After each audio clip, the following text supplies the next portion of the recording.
सर्वप्रथम सर्वांना श्री स्वामी समर्थ.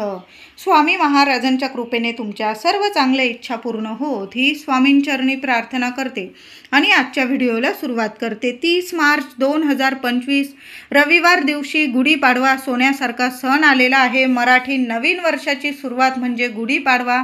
3.5 शुभ मुहूर्तांपैकी एक संपूर्ण शुभ मुहूर्त म्हणजे गुढीपाडवा आणि चैत्र नवरात्रीला प्रारंभ म्हणजे गुढीपाडवा. बघा किती सोन्यासारखा सण आहे. तर यावर्षी चैत्र नवरात्रीला देवी आई हत्तीवरून येणार आहे. खूप शुभ संकेत आहे. आपल्या सर्वांच्या इच्छा मनोकामना पूर्ण करण्याचेच हे चैत्र नवरात्रीचे दिवस आहे.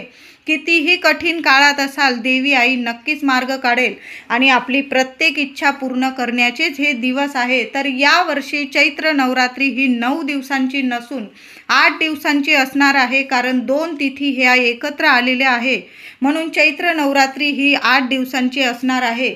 तर चैत्र नवरात्री म्हणजे गुढीपाडवा प्रतिपदा तिथी प्रारंभ होणार आहे 29 मार्च शनिवारी संध्याकाळी 4:28 ही प्रतिपदा तिथी प्रारंभ होईल आणि प्रतिपदा तिथी समाप्ती होणार आहे 30 मार्च 2025 रविवार दिवशी दुपारी 12:49 ही प्रतिपदा तिथी समाप्ती होणार आहे. बघा, आपण प्रत्येकाच्या घरात दारात गुढी उभारली जाते आणि चैत्र नवरात्रीला प्रारंभ म्हणजे आपल्या देवघरात आपण मंगल कलशाची स्थापना करतो. काही ठिकाणी देवी आईला घटी बसवलं जातं.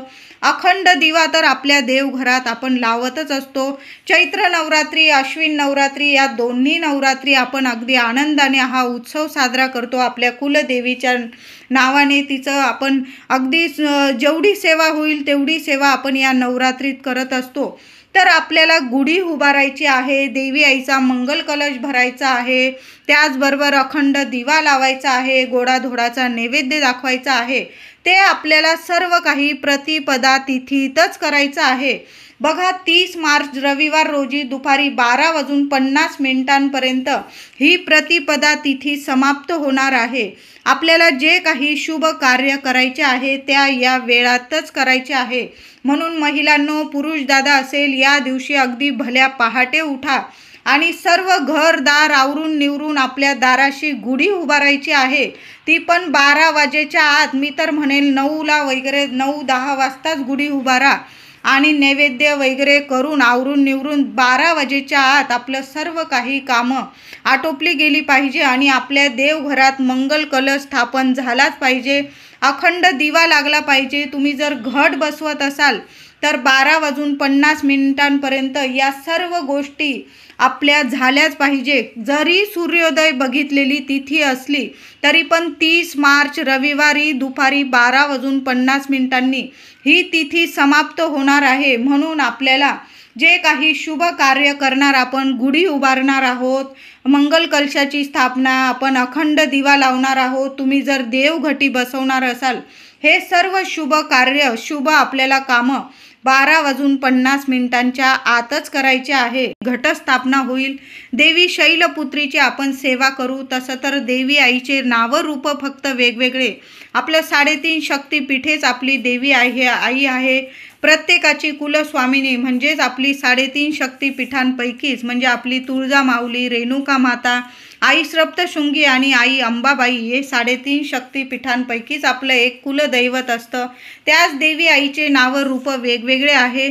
तर 31 मार्चला द्वितीय आणि तृतीय तिथी एकत्र आल्यामुळे म्हणून यावर्षी 9 दिवसांची नसून चैत्र नवरात्री ही 8 दिवसांची असणार आहे. 31 मार्चला द्वितीय तिथी म्हणजे देवी ब्रह्मचारिणीची आपण सेवा उपासना करू आणि 31 मार्चला तृतीय तिथी एकत्र आलेली आहे. द्वितीय आणि तृतीय तिथी एकत्र आलेली आहे. देवी ब्रह्मचारिणी आणि देवी चंद्रघंटा या दोन्ही देवींची एकत्र सेवा होणार आहे. 1 एप्रिलला चतुर्थी तिथी आणि याच दिवशी विनायक चतुर्थी सुद्धा आहे. देवी आई कृष्णा मांडाची आपण सेवा करणार आहोत. 2 एप्रिलला श्री पंचमी आहे. स्कंद माता देवी स्कंद मातेची आपण सेवा करणार आहोत. 3 एप्रिलला षष्ठी कात्यायनी देवी आईची आपण सेवा करू. 4 एप्रिलला सप्तमी काल रात्रीची आपण सेवा करू.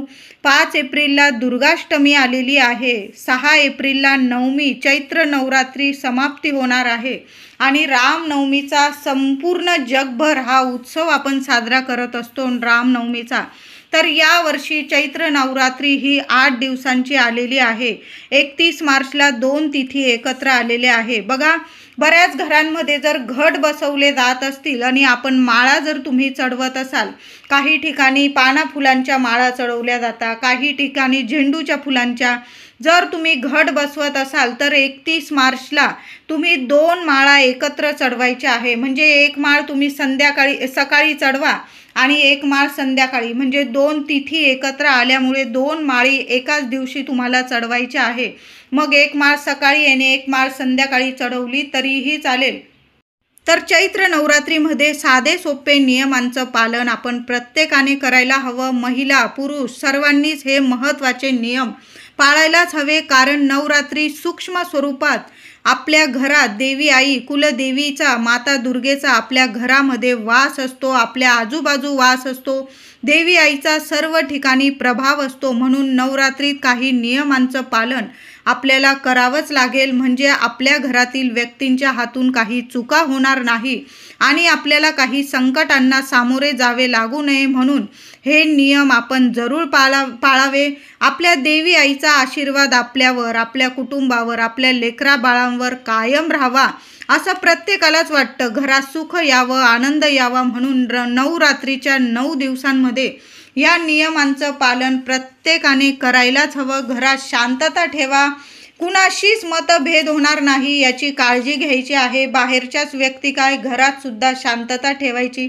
या 9 दिवसातच काय, कधीच आपल्या घरात किटकिट होणार नाही याची प्रत्येकाने, महिलाच नाही प्रत्येकाने याची काळजी घ्यायची आहे। घरात जेवढी शांतता राहील ना तेवढी आपली कुलदेवी कायम प्रसन्न राहते आणि ज्या घरात कुलस्वामिनी प्रसन्न त्याच घरात अखंड लक्ष्मी वास करते, त्या घरात कशाला कमी राहत नाही। म्हणून नवरात्रीच्या 9 दिवसात शांतता ठेवायची आहे। मांसाहार, मद्यपान या गोष्टी घरात होणार नाही याची काळजी घ्यायची आहे। महिलांनो, गुढीपाडव्याच्या आदल्याच दिवशी फाल्गुन अमावस्या 29 मार्च शनिवार दिवशी आपलं घरदार इतकं स्वच्छ करून टाकायचं आहे। गॅस ओटा सुद्धा, जरी आधी तुम्ही मांसाहार केलेला असेल पण या 9 दिवसात आपल्या घरात मांसाहार होणार नाही याची कृपया सर्वांनी काळजी घ्यायची आहे। आपला गॅस ओटा स्वच्छ करून टाका। गोमूत्र, सगळ्या घरात गोमूत्र शिंपडून घ्यायचं आहे, म्हणजे घर कसं पवित्र आणि सकारात्मक शक्तींनी भरून जाईल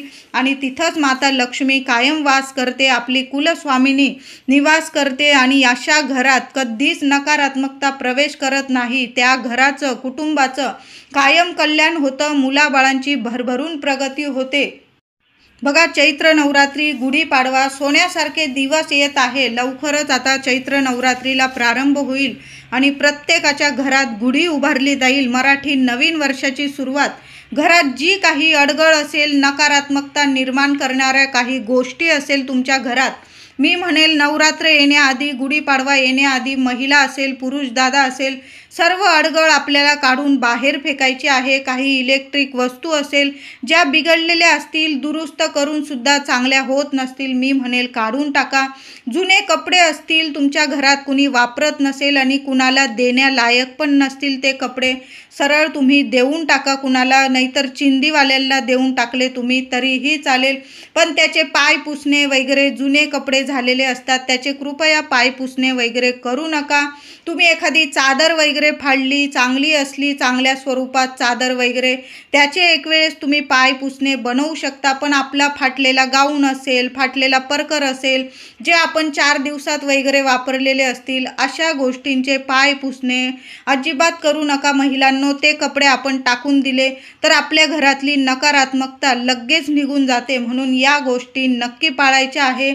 झाडू वगैरे खराब झालेला असेल, खूप खराब झालेला असेल तर टाकून द्या आणि गुढीपाडवा येण्याच्या आत आपल्या घरात 1 किंवा 2 नवीन झाडू घेऊन या, लक्ष्मी घेऊन या। बघा, तुमच्या घरात कशाला कमी राहणार नाही, लक्ष्मी घेऊन या गुढीपाडव्याच्या आत।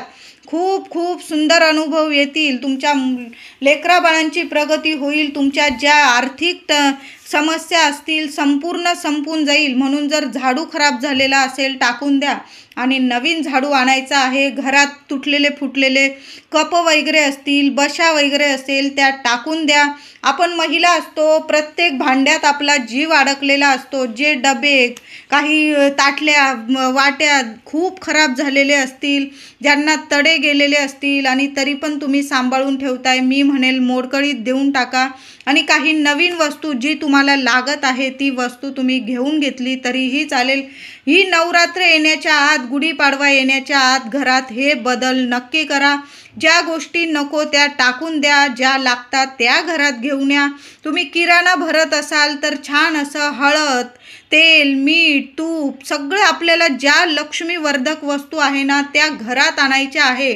आपण वेलची घरात घेऊन या, दालचिनी घरात घेऊन या. आणखीन आपल्याला लागतात ते म्हणजे आपल्याला सर्वच महिलांना सेवेसाठी लागतात त्या म्हणजे फुलाच्या चांगल्या लवंगा. म्हणून नवरात्री, गुढीपाडवा येण्याच्या आत आपल्या घरात चांगल्या फुलाच्या बघून लवंगा नक्की घेऊन या महिलांनो. चैत्र नवरात्री आहे, 9 दिवस आपल्याला लवंगांची सेवा करायची आहे आणि आपल्याला सप्तमी, अष्टमी, पंचमी या शुभ तिथींना तर आपल्याला सेवा करायचीच आहे. तसं तर नवरात्रीचे 9 दिवस शुभच असतात, सगळेच दिवस शुभ असतात.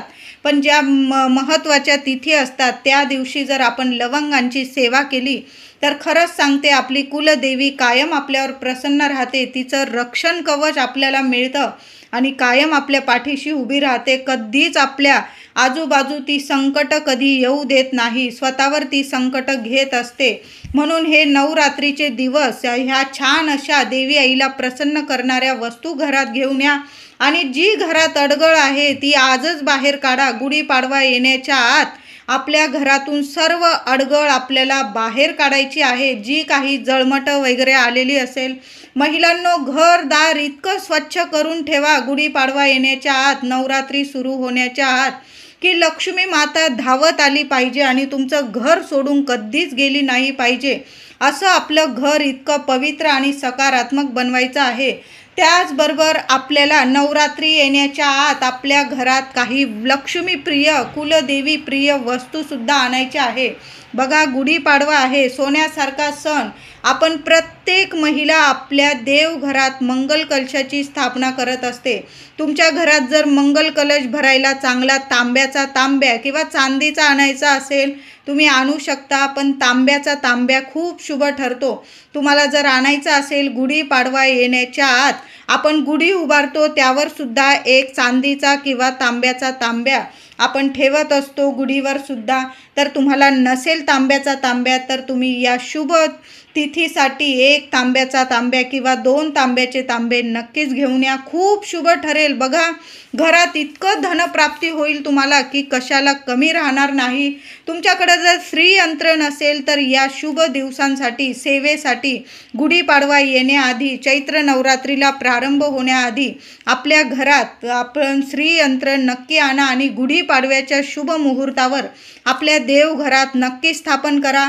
तुम्हाला दक्षिणावर्ती शंख आणायचा असेल आणि आपल्या देवघरात स्थापन करायचा असेल तर तुम्ही तो पण आणून गुढीपाडव्याच्या शुभ मुहूर्तावर आपल्या देवघरात स्थापन नक्की करा. इतका सुंदर दिवस आहे की तुम्ही कुणा ब्राह्मणाला काही विचारलं नाही ना की स्थापन करू का, त्यांच्याकडून करू का, मी स्वतः करू. तुम्ही स्वतः जरी या वस्तू आणून स्वतः जरी स्थापन केल्या ना खूप शुभ ठरतील. खूप लक्ष्मी प्रिय वस्तू आहे या. तुम्हाला जर तुमच्या मुख्य दरवाजावर माता लक्ष्मीचे पावलं आणायचे असेल आणि गुढीपाडव्याच्या शुभ तिथीवर स्थापन करायचे असेल तर खूप छान दिवस आहे.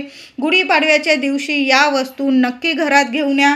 तुम्हाला जर अखंड दिवा लावायचा असेल, तुमचा दिवा आधीचा खराब झालेला असेल, तुम्हाला बदलायचा असेल तर या गुढीपाडव्या आधीच, चैत्र नवरात्रीच्या आधीच एक अखंड दिवा लावण्यासाठी छान असा पितळाचा दिवा तुम्हाला तांब्याचा आणायचा असेल, चांदीचा आणायचा असेल, तुम्हाला जो परवडेल तो एक अखंड दिवा जर असा मोठा बघून एक दिवा नक्की घेऊन या.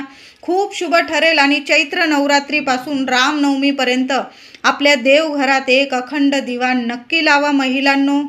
त्याचबरोबर तुम्हाला कुलदेवी आईचा किंवा कुलदेवतांचा टाक आणायचे असतील, टाक आणि आपल्या देवघरात स्थापन करायचे असतील तर नवरात्री म्हणजे चैत्र नवरात्री, गुढीपाडवा येण्याच्या आत तुम्ही टाक बनवून आणा आणि गुढीपाडव्याच्या शुभ मुहूर्तावर तुम्ही ब्राह्मणांकडून किंवा स्वतः जरी आपल्या देवघरात देवी आईच्या टाकाची स्थापना केली तरीही चालेल. खूप सोन्यासारखा दिवस आहे.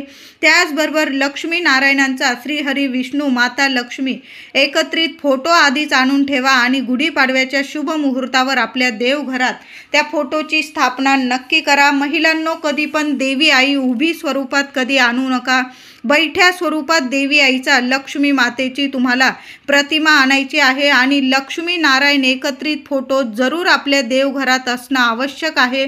ते पण श्रीहरी विष्णूंची माता लक्ष्मी सेवा करत आहे अशी बैठ्या स्वरूपात आपल्याला प्रतिमा आणायची आहे, फोटो आणायचा आहे आणि गुढीपाडव्याच्या शुभ मुहूर्तावर आपल्या देवघरात स्थापन करायचं आहे. तुम्हाला घंटी लागत असेल, म्हणजे देवी देवतांसाठी ज्या वस्तू लागत आहे तुम्हाला त्या तुम्ही गुढीपाडव्याच्या चैत्र नवरात्रीच्या आधीच आणून ठेवा. हळद असेल, कुंकू असेल, सुपारी असेल, या सर्व वस्तू लक्ष्मी, श्रीहरी विष्णू, माता लक्ष्मी प्रिय वस्तू आहे. हळकुंड, या सर्व वस्तू गुढीपाडव्याच्या आज जरूर आणा आणि या नवरात्रीत गुढीपाडव्याच्या दिवशी या वस्तूंचा वापर, उपयोग करून आपण जर सेवा केली, खरंच सांगते माता लक्ष्मीसह श्रीहरी विष्णू इतके प्रसन्न होतात की त्या घरावर कुठली शत्रुबाधा कधीच होऊ शकत नाही. त्या घरात कधीच कमी राहत नाही. सगळ्या इच्छा आपोआप पूर्ण व्हायला लागतात. आणि गुढीपाडवा सोन्यासारखा सण आहे. चैत्र नवरात्रीला प्रारंभ होत आहे. देवी आई हत्तीवरून येत आहे. तुम्ही हत्तीवरून गूळ वाटाल अशी आपल्या सर्व इच्छा आपली देवी आई खूप पूर्ण करणार आहे. असे हे सोन्यासारखे दिवस आहे. म्हणून या गोष्टी आपल्या देवघरात नक्की आणा आणि घरात नक्की आणा आणि गुढीपाडव्याच्या शुभ मुहूर्तावर आपल्या देवघरात नक्की स्थापन करा. काही नियमांचं पालन या नवरात्रीच्या दिवसात आपण करायलाच हवं. मांसाहार, मद्यपान होणार नाही. कुणाची निंदा नालस्ती या दिवसातच काय, कधीच कुणाला आपल्यामुळे त्रास होईल असं कधीच वागू नये. कुणाच्या डोळ्यात पाणी येईल आपल्यामुळे कधीच असं वागू नये. कारण एक एक पाण्याच्या डोळ्यातल्या थेंबाचा आपल्याला हिशोब एक ना एक दिवस द्यावाच लागतो. आपल्याला नाही, आपल्या लेकरा बाळांना मग भोगावं लागतं. म्हणून कधीच कुणाला त्रास होईल असं वागू नये. या 9 दिवसात तर नक्की या नियमांचं पालन करायचं आहे.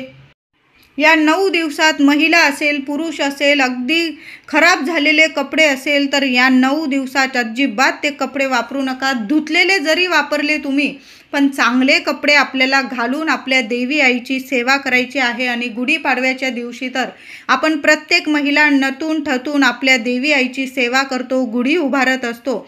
म्हणून या 9 दिवसात फाटलेले, तुटलेले, मळलेले कपडे अजिबात घालू नका. आणि हे कपडे घालून तर आपल्या देवी आईची सेवा करू नका. नाहीतर मग तुम्ही किती पण सेवा केली त्याचं फळ मात्र देवी आई कधीच देणार नाही. मी म्हणत नाही नवीन कोरेच कपडे घाला. धुतलेले जरी घातले ना ते स्वच्छ टापटीप असावे आणि मग आपल्या कुलदेवी आईची सेवा करायची आहे. या 9 दिवसात महिला असेल, पुरुष असेल, शारीरिक संबंध आपल्याला टाळायचे आहे. मांसाहार टाळा, मद्यपान टाळा, कुणाची निंदा नालस्ती करू नका. मग बघा देवी आई किती आपल्यावर प्रसन्न होते आणि लक्ष्मी माता आपलं घर सोडून कधीच जाणार नाही. आपली कुलस्वामिनीच म्हणजे आपली लक्ष्मी माता आहे. आपल्या घरादाराचं, लेकरा बाळांचं कायम ती रक्षण करते. म्हणून हे चैत्र नवरात्रीचे 8 दिवस खूप मोठे आहे आपल्यासाठी आणि आपली जेवढी सेवा होईल ना आपल्याकडून तेवढी देवी आईच्या चरणी आपल्याला सेवा द्यायची आहे. व्हिडिओ आवडला असेल